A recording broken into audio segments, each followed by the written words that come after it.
Coucou tout le monde, donc aujourd'hui je vais réaliser la ganache au chocolat spécial Thermomix. Du coup moi je vais doubler les doses, après vous divisez par deux, c'est ce que le Thermomix vous propose. Moi je vais utiliser 200 g de ce chocolat qui est super. À la base on nous en propose 100 g, donc moi j'en mets 200. J'utilise cette crème qui est super, on nous en propose dans le Thermomix d'en mettre 80. Moi je vais en mettre 160 parce que j'en ai besoin. Je vais faire un gros gâteau. Donc du coup, je mets mes 200 g dans mon bol de Thermomix. Puis j'insère le gobelet doseur. Hop là.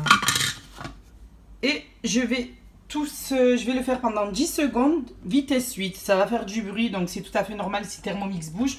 Mais c'est normal, on le réduit en poudre avant de pouvoir faire la ganache.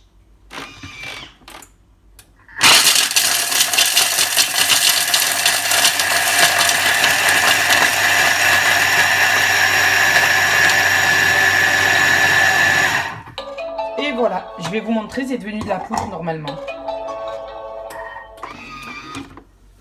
Voilà, c'est devenu de la poudre. À la base, c'était des morceaux de chocolat, de carré de chocolat. Et ça s'est transformé en poudre. Donc du coup, on fait suivant. On racle les parois. Donc ça a été fait pour ma part. Je rajoute, regardez, on me propose 80 g. Mais comme moi, j'ai tout doublé, donc je vais doubler la quantité. On vient ici pour faire le pèse aliments. Du coup, je vais mettre 160 g de crème liquide. Je vais faire attention à ne pas en mettre plus parce que... Ben voilà, pile poil. Du coup, on ferme la petite croix. On met suivant. On ferme notre Thermomix. On insère le gobelet doseur. Puis, suivant, on nous dit pendant 2 minutes, vitesse 3, température 50. Donc, on tourne le sélecteur. Et on y va pour 2 minutes.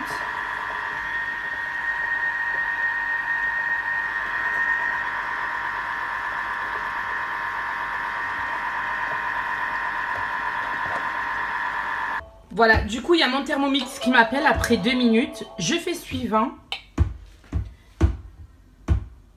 On me dit de laisser la ganache cheddar épaissir. Du coup, je vais vous montrer ce que ça a donné.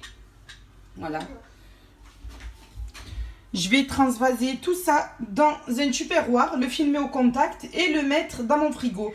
En principe, il faudrait le laisser entre 2 et 3 heures. J'aime bien le laisser plus longtemps. Du coup, une fois que je le sors de mon frigo, ça peut prendre 3-4 heures, peut-être le lendemain.